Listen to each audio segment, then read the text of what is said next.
thinking about the day I gave my life to my Savior, Jehovah, but can you say Jah?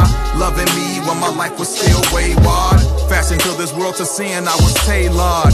But I had a grandmama that prayed hard. Left alone in my youth, I was a discard. My cousin came and scooped me up, now that's God. Sin pardon, baptized in water, made alive in fire. Lord, my desire is to run with you and stay one with you and tell the world too about your objective truth that can be found in the sola scriptura. You're the one that birthed the Endora. All my days, my Lord, I will pursue ya.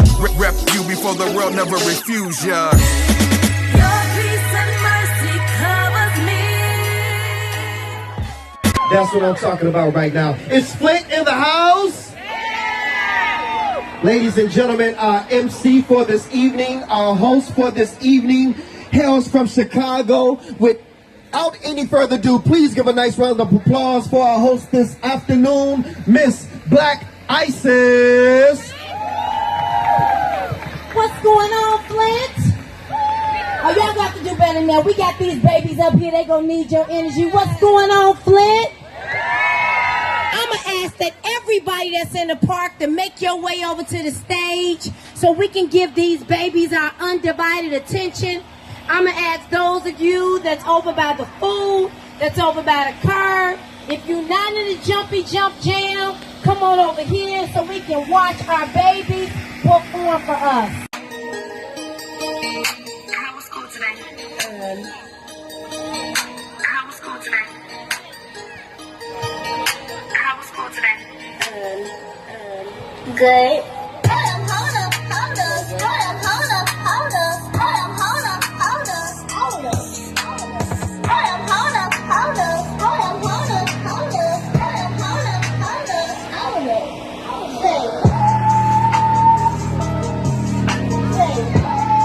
Give you that with me.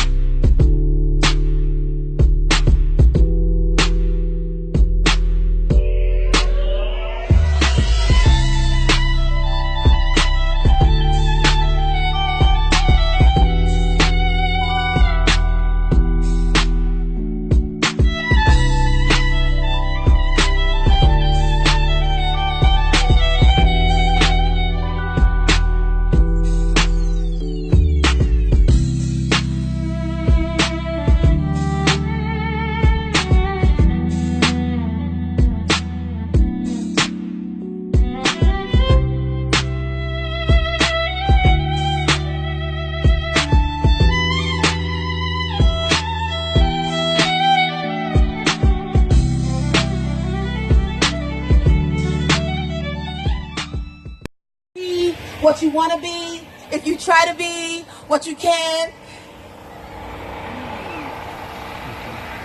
But I'm bent. I be almost broken. I be hopeless, hoping that it would just end. I be scarred beyond belief. I be zero, self-inflicted, these wounds not healing. I be open, bleeding, pain, reliever, relieves her. Not really. I be ripped, torn, born bad sheep.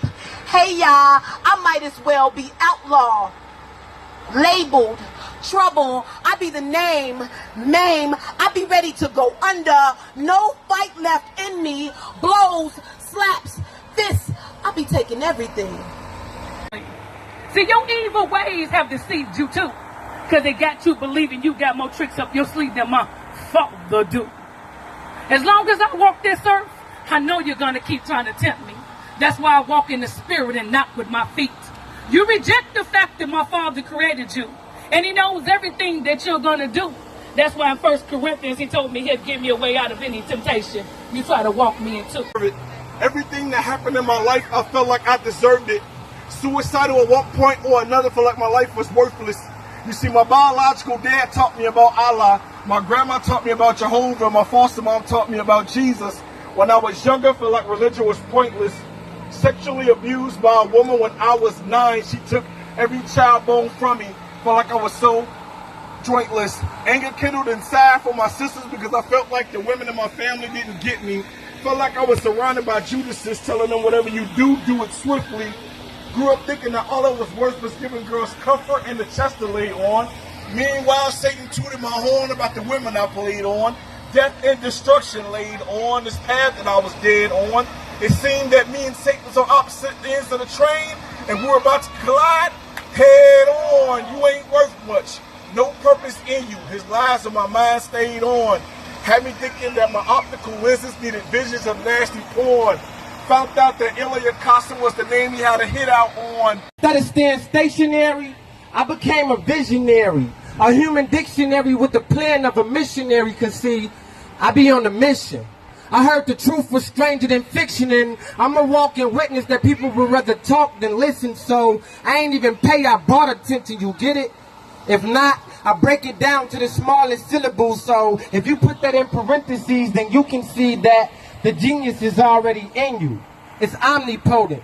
How beautiful the world would be if we all can see that we all are golden, that we all are chosen, and thoughts are more powerful than these words that's spoken. And since I practice what I preach, I'm qualified to teach, so the intention of this speech is to affect the people that it reach, and all you gotta do is put your hand out.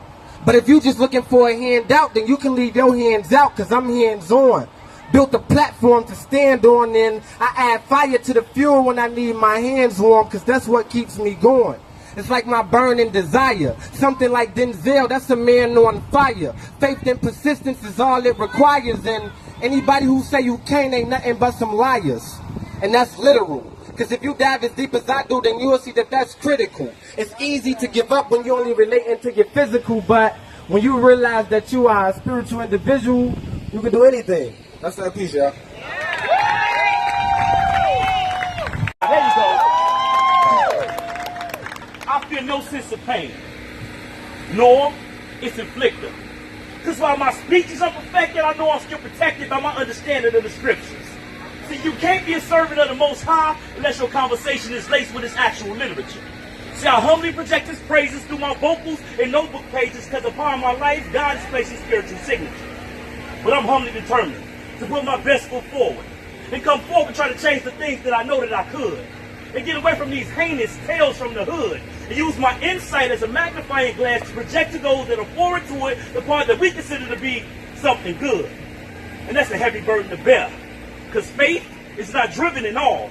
But me, I'm married to faith like Biggie Smalls. Sometimes I stumble and I slip and I fall, but the underlying message of what I'm attempting to deliver to y'all is true determination can't be measured throughout the expression of words. It should be basically infinite, like the amount of leaves in a forest preserve. So because of my faith and my determination, even without threats, I'm forced to serve. This group of individuals must be stopped before they take over. They practice togetherness, unity, mind stimulation, but their minds must be made over. If we bring down the head, then the body will fall afterwards. So let's aim at their leaders and hope their progression moves backwards. Their women depend on the men, which keeps the family together and sets the example for the children.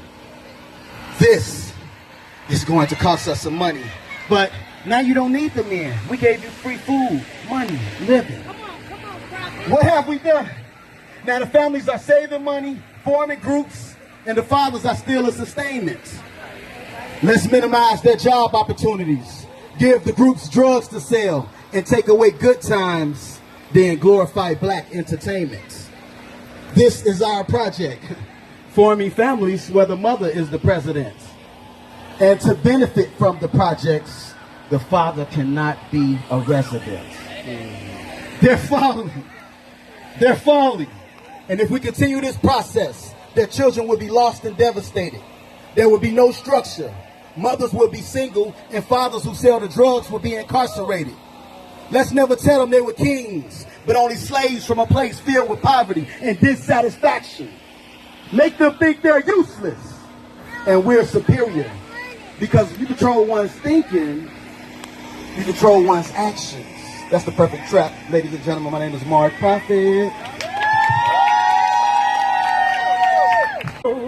I am goddess. I am the greatest of God's creation. I gave birth to nations, the manifestation of God, mother of all civilization. You see, I am the culmination of every great woman that has ever walked this earth, and I call upon her energy at my will. For instance, through me, God delivered upon the world the Son. Some call him Horus. I call him Heru, but you may call me Isis.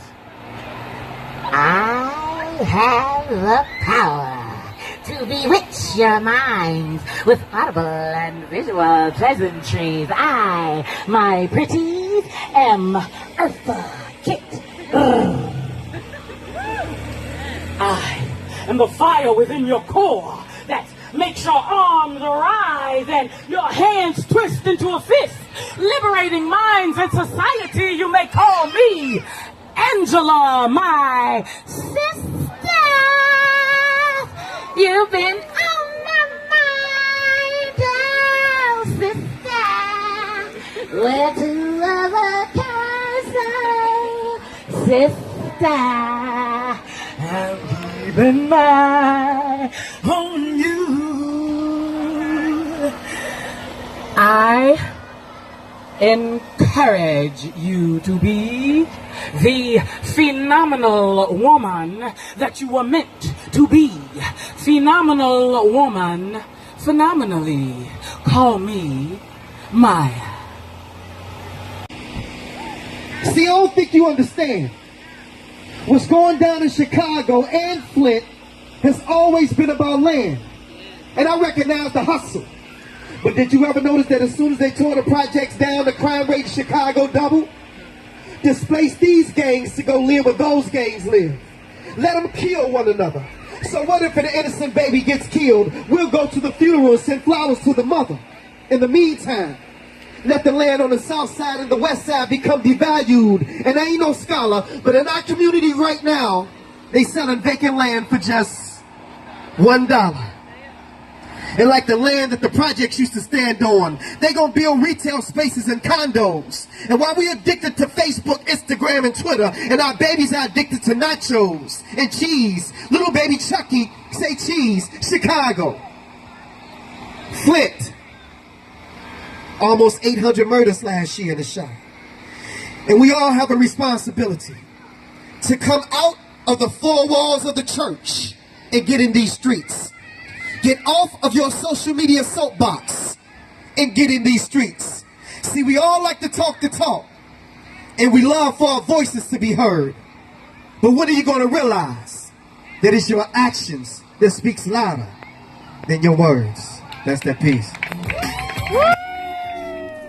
You know, Black Beauty and I had a conversation, and this conversation stimulated me to write a piece called The Elevator. Check this out. Doors open. Look around. No, really, look around. For real. There's this elevator, right? It's full of people. Some family, some friends, some strangers. But you're all in the basement. See, the basement represents that brand new idea that was blessed to be manifested in your mind. But by the time you share your idea with the 10 people standing in the elevator next to you, some of them get the hell off before the door even closes. Sort of like those so-called friends, the ones who you thought would be there through thick and thin down to the end. Didn't even make it to the first floor. The door closes. The elevator rises. Much to your surprise, you're making progress. The bell rings. You're at the first floor. The door opens, and guess what happens next? Those childhood friends, well, they got goals of their own. Time for you to be strong, 'cause you're gonna lose some of these friends during this ride and feel alone.